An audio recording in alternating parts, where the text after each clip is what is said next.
Oh, hello, everybody. It is Monday. It is 7 p.m. It is time for Ask Mike Anything. Uh, yeah, it is that day of the week where you get to log in, log on, ask me any question you like, and I will do my absolute best to answer it. Standing rules apply.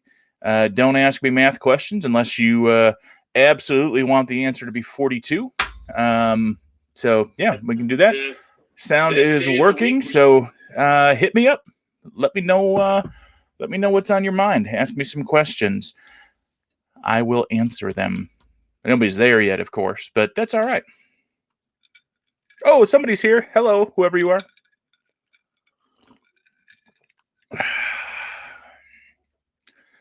All righty. So yeah, just go ahead and type in the comments, and I'll get the questions, and I can answer them. Try to anyway. So some of you will know if you're watching this later. You'll come in mid-story, whatever. Last Thursday was our last episode of Fun with Faith for the summer. For those that don't know, my wife, Pastor Bree, and I were doing pretty much since the beginning of the pandemic. We're doing a 5 or 4 day a week devotional morning show where we'd talk about scripture, we'd talk about silly things. It was a lot of fun. But we are under 2 months from our move. In fact, I think it's something like five. It's something ridiculous, like 5 weeks until we move from Ypsilanti to Grand Rapids.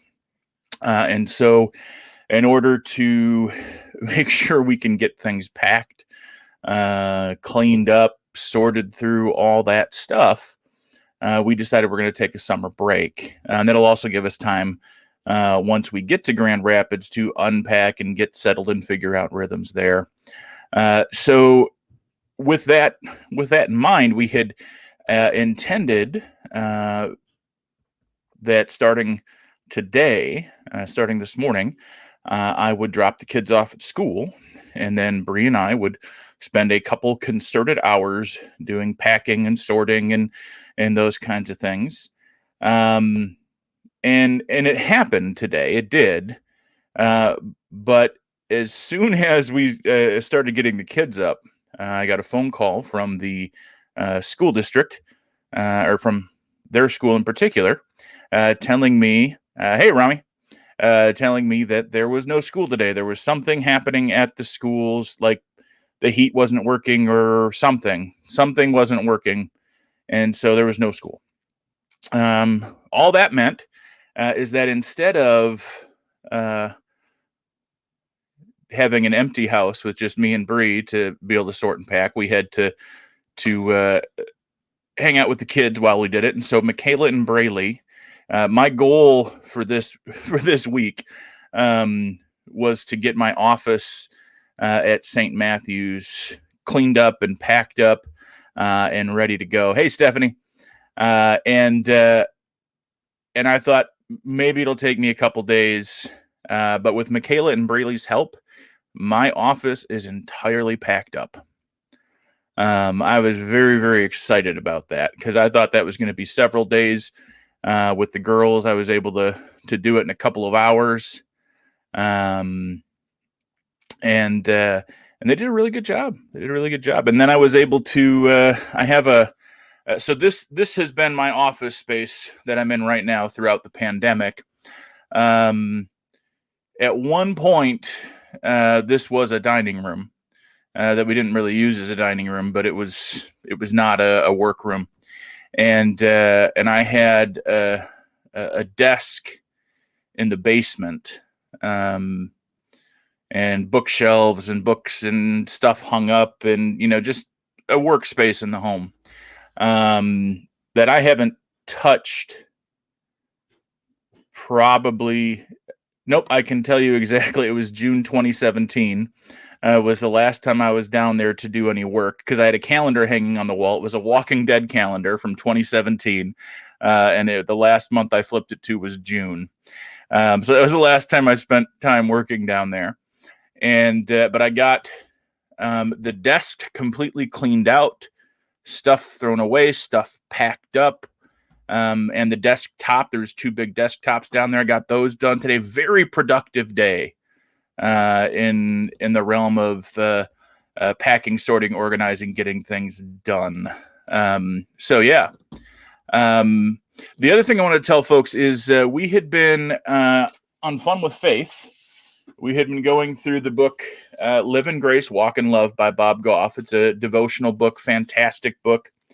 And I had mentioned that in Bob's first book, he put his phone number at the end so people could call him if they wanted to give him a call. And I had said prior to my my second vaccine giving me some side effects that I'd try and call him and get him on the last episode. And it didn't work. But we found out that he also put it in the back of this book, which was pretty funny. So Saturday, we had Saturday evening, we had a bonfire with a Bubble family that we hang out with, and who watch Fun with Faith. And I thought, well, you know what? We're just hanging out around the bonfire. Let's give Bob a call. And he answered, and we talked for like 5 minutes because he was going in somewhere. That was pretty cool. So, yeah. Anyway, hit me up with your questions. I'm happy to see, Dad, that you saw Grandma Kathy up there and her new car. It is a RAV4. And yeah, don't be surprised if we change it to the Rev 5 or something. I don't know.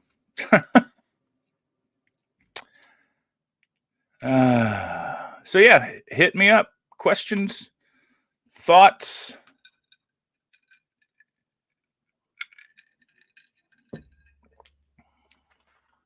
It was amazing. You know, I had to make a deal with myself because the parsonage we're going to is smaller, less storage space too than what we have here, and so we've been having to make lots of hard choices. And it's been interesting today, especially because I find things I'm like, I forgot that I had that. And then, do I throw it away? Does it go to the Salvation Army? Where does this fit in? So that's been, yeah, some fun nostalgia. Oh, so we talked about when I was reading through my journal, we got to the point where I was, 11 years old and my dog died. My first dog died. I talked about him in a sermon a couple weeks ago too. In a box in my office at St. Matthew's today, I found the sympathy card that the veterinarian's office that wound up having to put the dog down. I found the sympathy card they sent. I have had that apparently traveling with me wherever I've gone for 30 years. That I just find fascinating. All right. So Grandpa Mullet wants to know, will the girls be in a regular school setting in Grand Rapids this fall? Any apprehension? As far as a regular school setting, as far as I know, they've been back to in person for the most part. And there's always apprehension. I had apprehension before there was a pandemic. But no, the schools they're going to, we've driven past them. We've checked out the facilities from the exterior. We have confirmed that a couple folks who are actually on staff at Trinity, which is my congregation that I'm going to in Grand Rapids, are actually also on staff at each of their schools, or maybe like in a building next to each of their schools. So yeah, I'm excited about it. They're excited about it. But yeah, there's always apprehension with a move. All sorts of stuff. Sarah Lynn, what's going on? East Coast represent.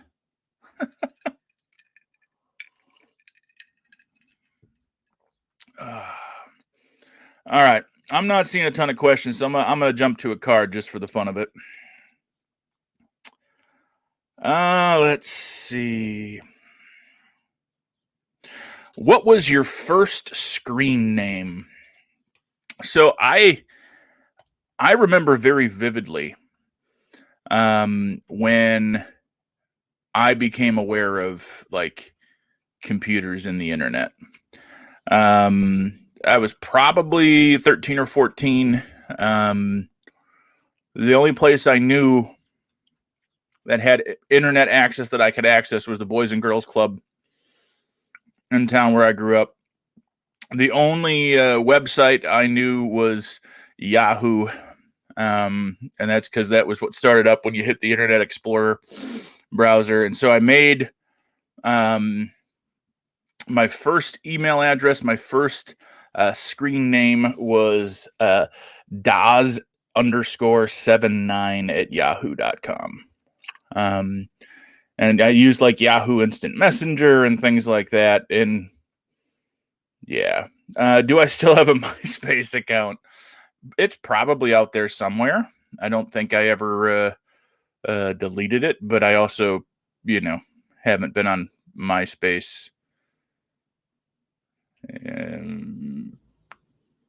18, 20 years, something like that. No, I don't know the password to that account. I don't think I could log into it if I tried. I had my second. I don't know if you guys remember Juno. Juno was a web-based email service you could get. I had a Juno account at one point. I had a Hotmail account, but now I'm pretty much Gmail, and that's probably where I'll die. Is with a Gmail account. Because I'm getting to the point where, I'm old and I don't like changing stuff so much. You know what? I feel like we did. Back then, that would have been the domain of my parents.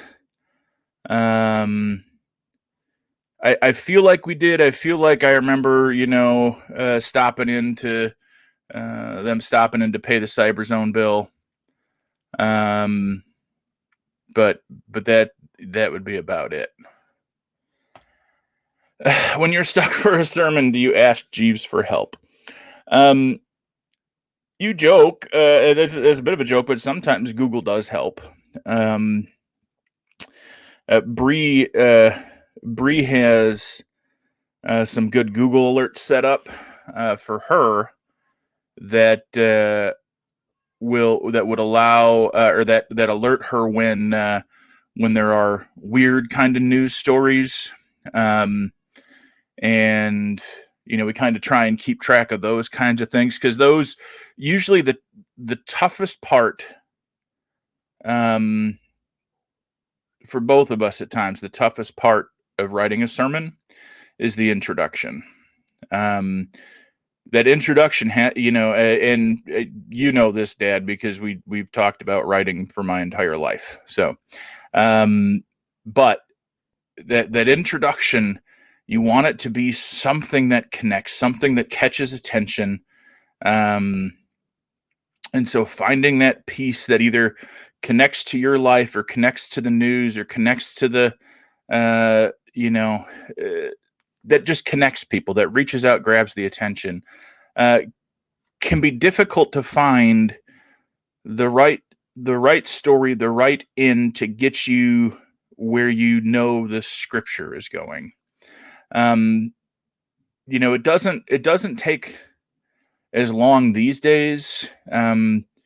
Usually, if I break up my Bible, I look at what the scripture is for this week, and I just think about the theme of the scripture, the application, the challenge that I want to bring to it, or that it brings out as the scripture speaks to me.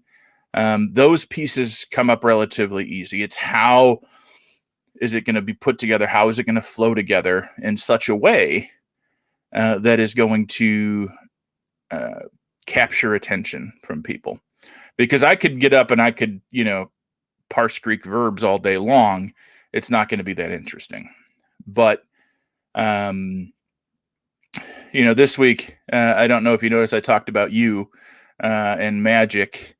And that came from doing that introduction came from I've read the I am the vine, you are the branches from John hundreds of times, and every time it's about connection.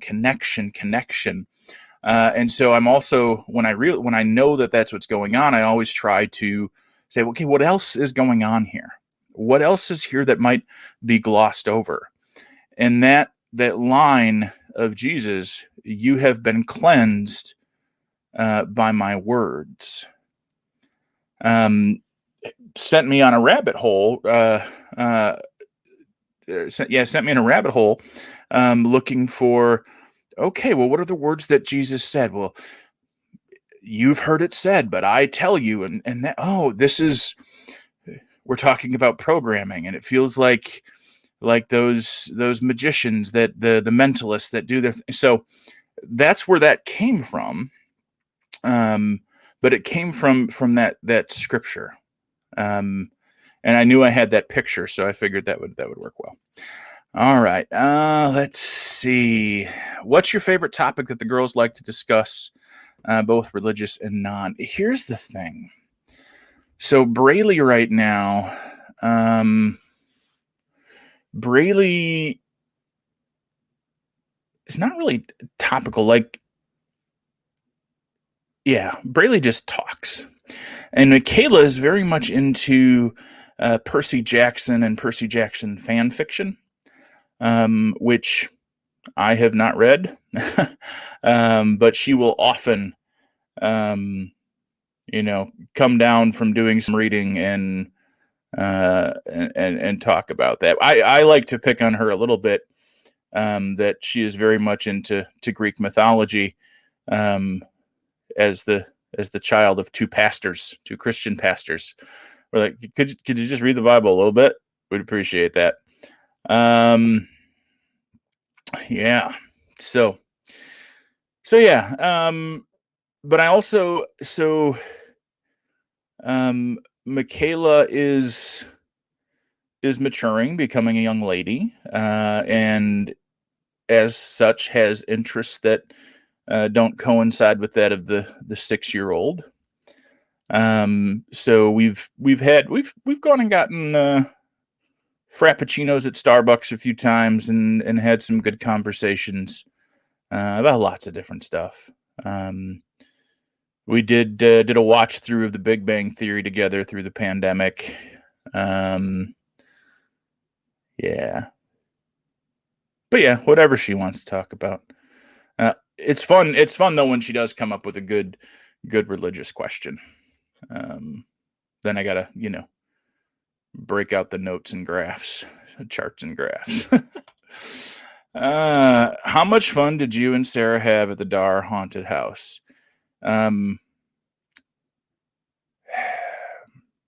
Lots of fun. We'll just leave it at that. Was the overall Boys and Girls Club helpful in growing up? Absolutely. There was a part of it that was still like, there were the bullies there, like there were at school, but they were different bullies. And so it felt different, a little bit. But yeah, having a place that I could go to and learn to play video games and learn to play chess and shoot pool and play basketball, and do woodworking and, make my first Yahoo Mail account. Having a place like that, build models, it was really good. And I kind of wish there was still that kind of stuff. I wish the world was different enough that I could, I could be okay letting my 12-year-old walk 3 blocks to go play at the Boys and Girls Club. And then be home, after the streetlights come, or before the streetlights come on.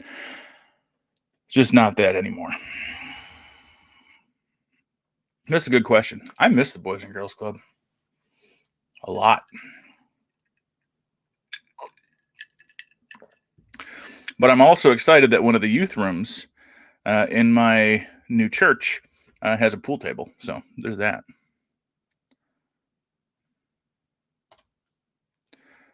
Having a place that you could go be a kid, was safe, yet structured, was nice to have. Yeah, it really was.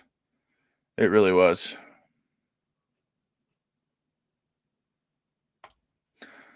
All right.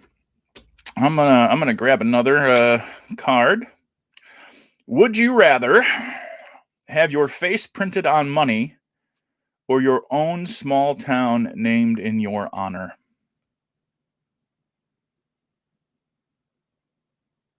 I'm gonna go small town. It's bad enough I have to get up and look at this face every morning.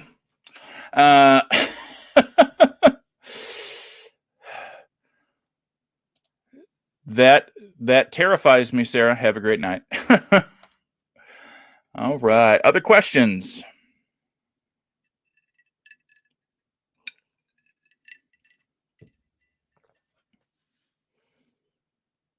No? All right. Here's another one. Let's see. Have you ever been bitten or attacked by an animal? If so, what and why? I have been bitten by an animal. We were just talking about this here a couple days ago. When I was 5 or 6 years old, leaving my Grandpa Blystone's house, I bent down to give their dog a hug. Either I didn't realize it or I didn't understand it, but he had been hit by a car earlier that day. And I gave him a hug, and it hurt him, and he bit me right here in the face. It's covered mostly by beard, but yeah. And I refused stitches. They had to just butterfly suture that thing. All right. Are you nervous about Michaela dating yet? What's a good age to start? Show us your intimidating dad face.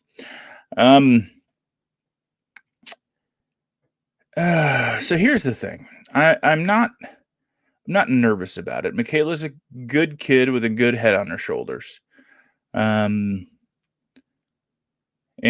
we have been careful to answer any question she has about dating, about sex, about marriage, about all that stuff.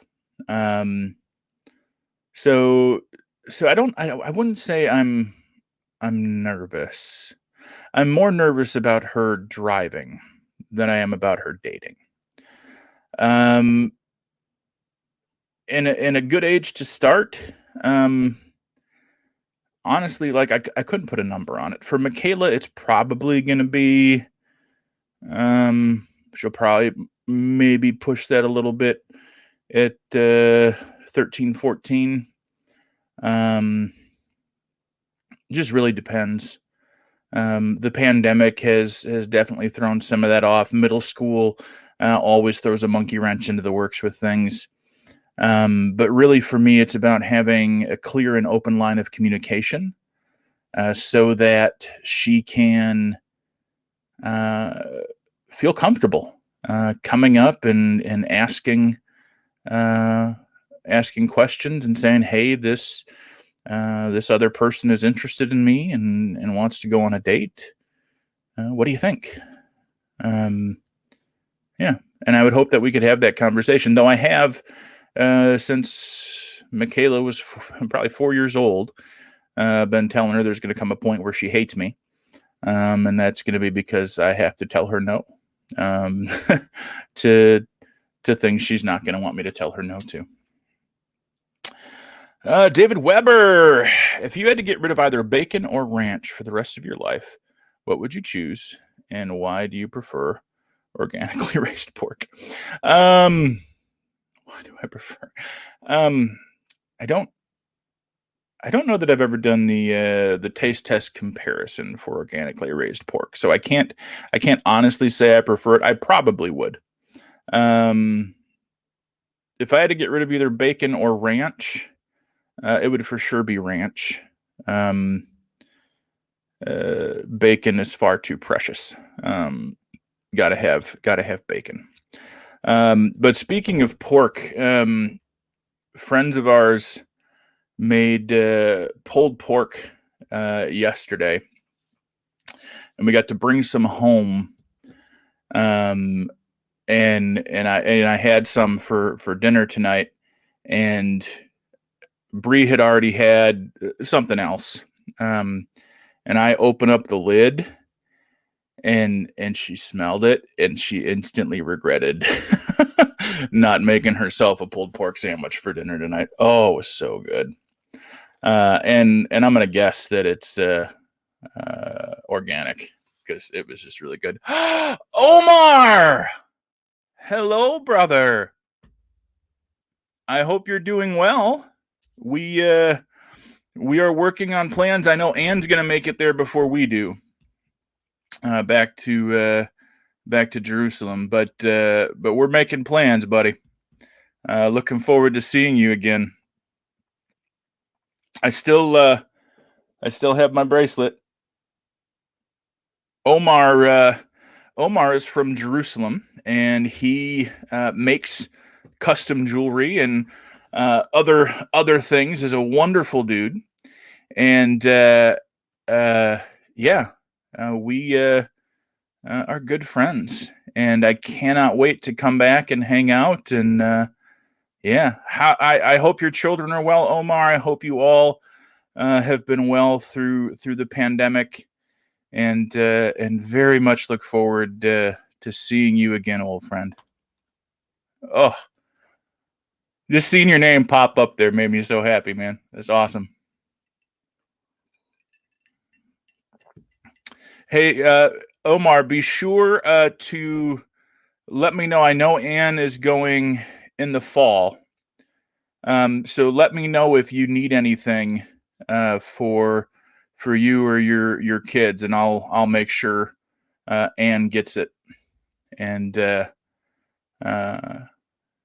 can see you. Okay. All right. Awesome. All right, my last card. So the rest of the questions are going to be up to y'all, or we can cut it short. That's cool too. Who would you most like to sit next to on a 10-hour flight, and why? I want to make a caveat to this, because I know there are people that don't want to have conversations with the people they sit next to on their flights. I would want this person to want to engage in conversation, not I'm trapped in a seat. Oh dear God, please don't. But at this point, it would be author Jonathan Mayberry. He has written for Marvel Comics. He writes my favorite series of fiction, kind of spy special forces books. The Joe Ledger series, which starts with Patient Zero. It's an amazing series, amazing characters. He doesn't ask me anything once a week. And if I had 10 hours to just sit next to him and talk about his books and his characters and where some of the inspiration comes from, I would be tickled pink. That would be amazing. Yeah. Also, I would also add to that Bob Goff, because I know Bob Goff would love to chat next to somebody on a plane, and I'm always I'm always working an angle to get an invite up to his uh, lake house in Canada. Like it's only accessible by seaplane, and he does retreats out there for people. Um, yeah. Am I eager to see Top Gun 2? Yeah, I think so. Um, I mean, it's never gonna replace the original. Um, but there's also like I think if they tried to redo the original, same storyline, I think like cinematography might be a little better than it was, um, just because of technology. But I would not. I wouldn't change it too much. But yeah, a sequel is okay. Like I'm not gonna run out and see it in the theater, or pay for it on Amazon or anything. But if it comes out on Netflix, I'll probably watch it. By the way, I, have any of you seen it? It's on Netflix. I don't know where else it aired, but there is a show called Shameless. There's like 10 seasons of it. William H. Macy's in it, and a bunch of other people, but like he's the big name. Joan Cusack's in it. Um, I had a friend who like told me several weeks in a row that I need to watch this, and so I did. I started watching it, and it started out like, okay, this is going to be kind of a haha comedy, a raunchy kind of thing. But it has turned into such a commentary on uh, poverty in America, on addiction, on just so many things, mental health, all of those things. Um, such a good show. Um, I mean, there are parts of it like I'm not gonna let my kids watch it, but till they're a little older. But just the way things get, like it can make you laugh, but it is also gut wrenching. So yeah, good show. If you get a chance, check it out. David Weber, in what situations is it time for a church to listen to the fresh eyes of the young as opposed to the wisdom of elders? It's a good question. Dave, you always have good questions. Um, and it really is. I mean, I don't think any voice should be silenced. I think compromise is important. The ability to have a conversation and give and take and understand. There comes a point where, um, you know, you, I had a conversation with a young man yesterday, who's not my child, about wearing his bike helmet. He's, 10 years old.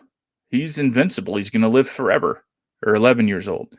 That's the mindset. You don't think ahead. You don't think about, I can ride my bike 1,000 times and be fine, but it's that 1,001st time that I ride without a helmet that I cave my head in, that I get concussed so bad because I didn't wear the helmet.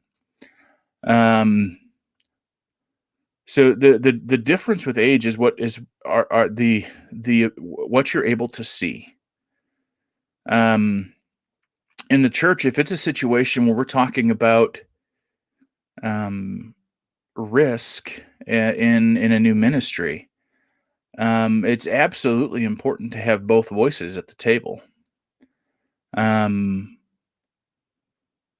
We want to make sure that age has not made us too cautious, that familiarity and regularity have not made us too comfortable to say, well, it's worked this way for 20 years, it'll work that way 20 more.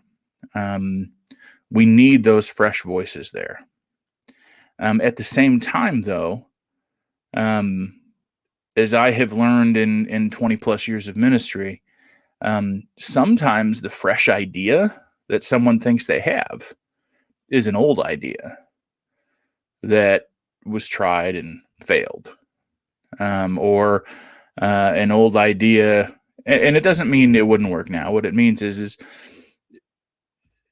it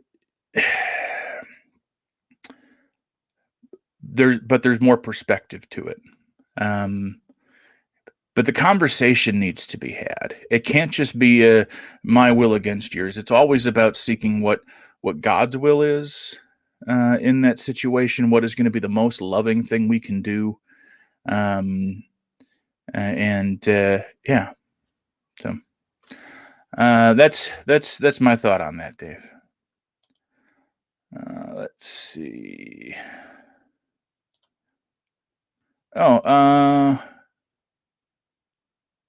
Oh, you put that question in there twice, Dave. All right. Or it came in twice. If you could be in the remake of any movie, what would it be, and who would you portray? Ooh. I would want to be in the movie Serenity, which is the movie that closes off Firefly. And I would want to be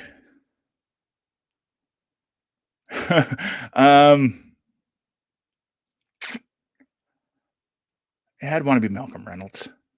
I mean, just too many good lines. Too many good lines. So, why did I break my cardinal rule of not responding to an internet troll today? Usually, I don't even read the stupid comments or someone's great post, having learned that lesson a while back. I've been saying reprogram yourself since your sermon yesterday, so that was the way I planned to go.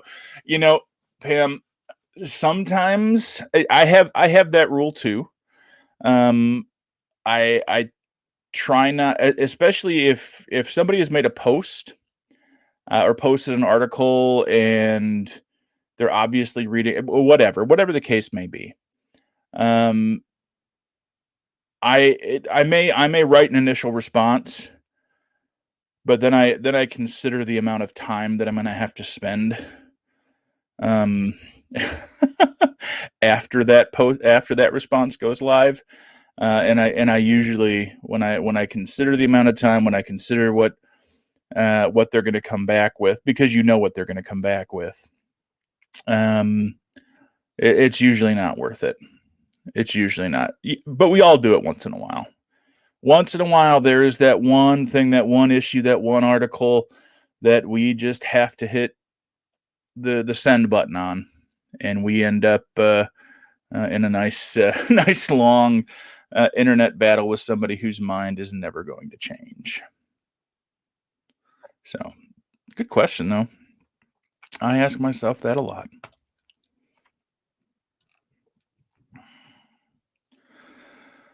All right.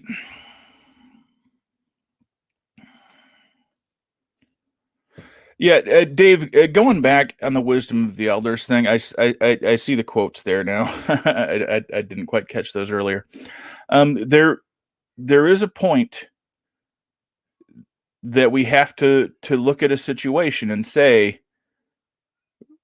we're just being scared, as you know, elders are just either being scared or they are not wanting to learn something new, do something new, try something different. They just want to remain in that comfortable place. And most of the time, that comfortable place, it may be great for your own spiritual growth and fulfillment. But that comfortable place is probably more just comfortable for the person that's there. And it's not really going to bring anybody else in. It's really not going to do much more than it is. And really, the best spiritual growth comes in the uncomfortable places.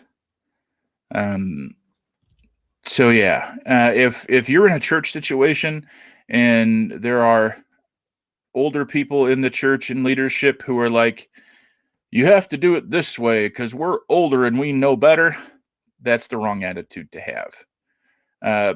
point blank and period, that's just not leadership.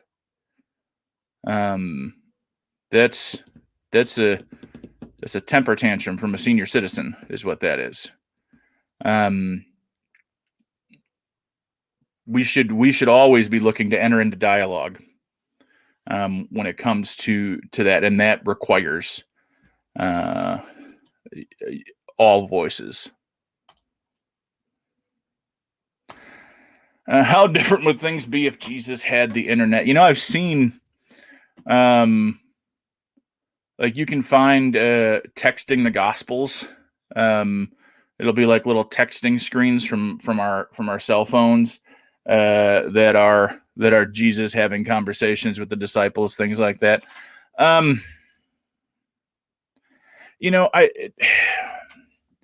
I often wonder, and it's part of the reason I don't go with, like, God has a blueprint of how everything's supposed to work. And God just said, you know what? First century Palestine, that is the best place and time for me to come.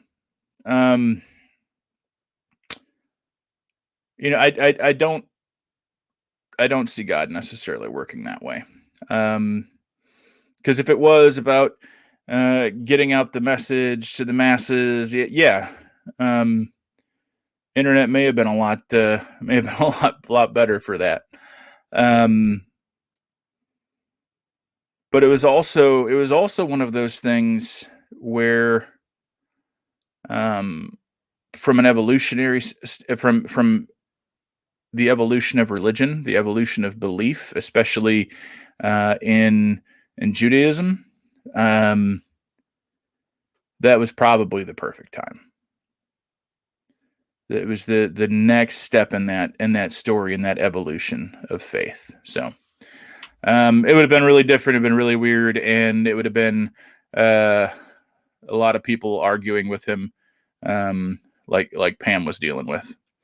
Roxy says, in the Bible story of Mary and Martha, Martha always gets a bad rap. Do you think that being like Martha sometimes is a good response to a situation in the church? So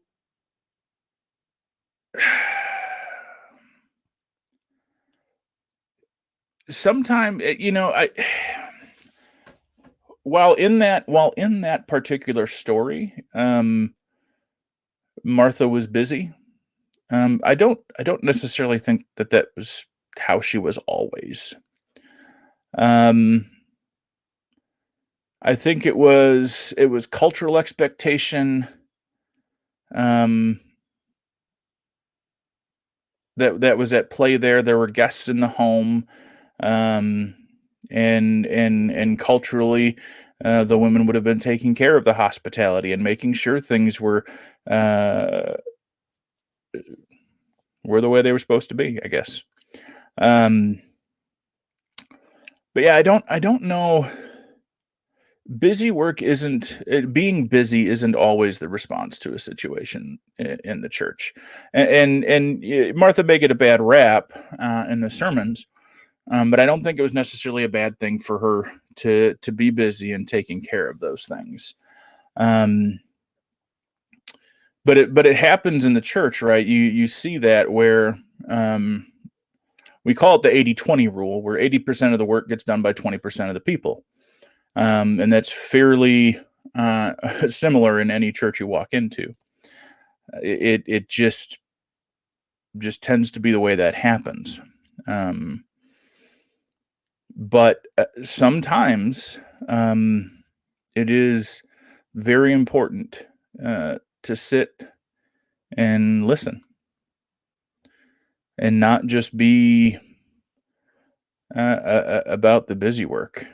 There's always busy work. That's the other piece, right? Is there's always busy work to do. We can always find something to do if we really want something to do.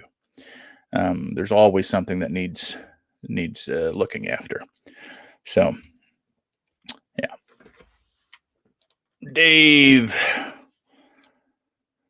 I'm pretty sure that following Jesus is more about living a life of love than about saying a prayer to him to save us. I think you're in the same boat. If so, how can one have a conversation with friends who think it's more important to check the saving prayer off a list?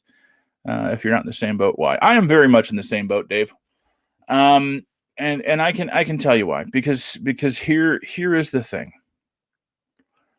If the message of Jesus, if his purpose, if his intention, if everything he did boiled down to just believe in me, say the prayer, you're in heaven, that's it, the Gospels would look very, very different than they do. The Gospels are all about Jesus' life, walking in a life of love that cared for the poor and the sick and the needy and the desperate, the people who were on the outskirts of good, upstanding religion. And that's where that conversation comes. I think is if this is a friend or friends who are willing to invest some time to understand, walk through the Gospels. We have great verses that we like to trot out, right? We like to trot out John 3:16, and we like to trot out John 14, and we like to trot out these verses where it seems like Jesus is making this huge, profound statement about just believe in me. But those verses are much fewer and further between than the stories of Jesus feeding people, than the stories of Jesus healing people, than the stories of Jesus taking time to talk to people, to touch people, to love people. And if you look at the scripture through that lens, you end up with a better understanding that following Jesus is about that life of love. Typically what happens, because I was once in that other boat, Dave, typically what happens is we'll read the Gospels, but we will interpret, we'll read the Gospels, we'll read the epistles. The epistles, the letters of Paul especially, tend to be where that initial theology of the Christian church starts to get worked out. And so what happens is we focus on those letters, and then we read the Gospels, and we read the Gospels, we read Jesus through Paul instead of reading Paul through Jesus. And so if we can take that Pauline lens off and look at the Gospels as the stories they are, if we can set aside the preconceived notions of what we've one of the best things to come from seminary for me was I had my Old Testament teacher was very, very clear that when we were reading, let's say the Daniel, okay, when we're reading Daniel, it is important for us to read Daniel like we have nothing else but Daniel. Because most people reading Daniel didn't have those other things. They definitely didn't have the New Testament. They didn't have the other exile prophets. They had Daniel. And so that helps to put things in perspective when you realize, okay, this is what this is. And I'm not trying to read into it what's over here. I'm not trying to read into it what's over there. I'm not, but we had people in that class who very much were always trying to bring Jesus out of the New Testament and insert him into the Old Testament. Bring Jesus out of the New, put him here, where he really wasn't. And not that Jesus was. That's not what I'm saying. But when we're doing that reading, you sometimes have to be able to put on those blinders and be able to see the story for what it is. That's a starting place when it comes to interpretation and understanding of Scripture, is being able to see the work for what it is, not necessarily within the context of all Judeo-Christian writing that becomes the Bible, but just within the context of itself. And so if you can do that with friends, have that conversation with friends and bring it down to the gospel, to Matthew. Let's talk about Matthew. And yeah, Matthew's going to bring in some stuff from the Old Testament. That's okay because Matthew's doing that. We're not doing that. So yeah, that's kind of where I would go with that conversation. If it's friends that can have that conversation, but there are also people who are never going to want to listen or change. But if it is just that prayer, then salvation is transactional, and that's not my bag. Would the world be a better place with one religion, or do our differences make us more special? Nah, I'm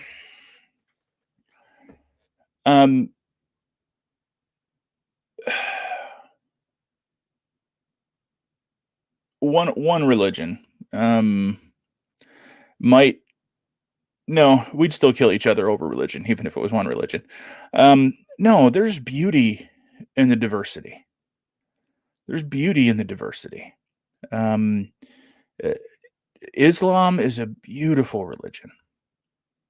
Judaism has immense depth to it.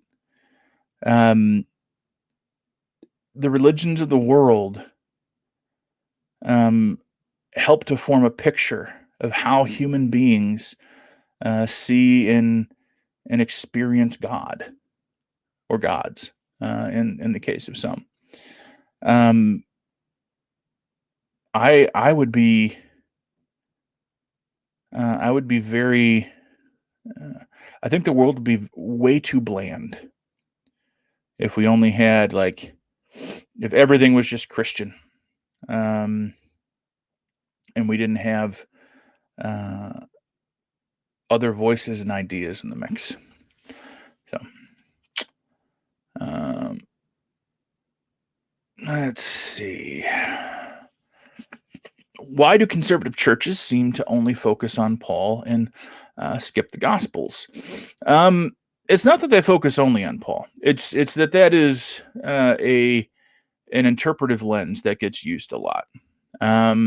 Paul was very prolific, and Paul made very bold statements, and very much keeping with this mindset of it's this or it's this, very black and white.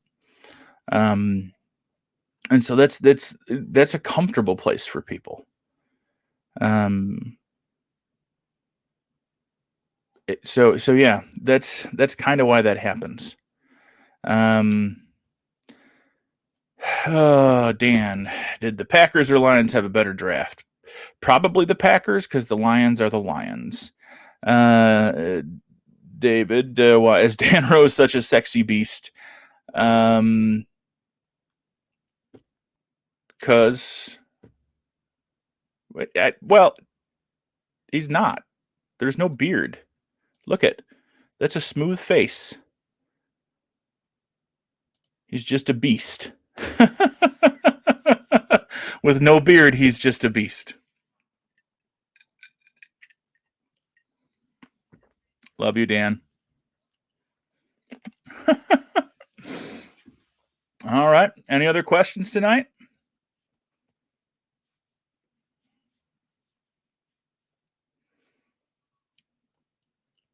All right. Yeah. So going back quick, Roxy. They don't skip the Gospels, but they read the Gospels through Paul. Through Paul's way of thinking and interpreting, and I don't think I don't think it's a horrible thing, if you're aware of it, and I think for the most part they're not, and that's where the trouble comes, because I can, if I want to, I can read the Gospels and put on a Pauline filter. Um,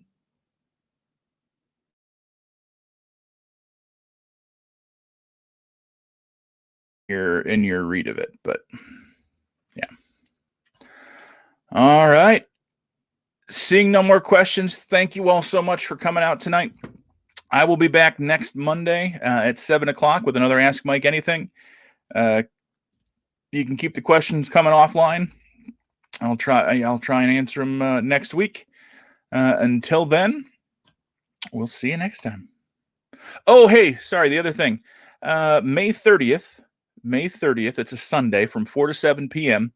Is going to be the farewell going away party for Bree and I that our three churches are putting on. It's going to be at St. Matthew's. The Little Caesars Pizza Truck will be here. Motor City Sweet Treats will be here. There will be other refreshment available. It'll be a good time to come by, say hi, say goodbye. Though we don't plan on being strangers to Ipsy.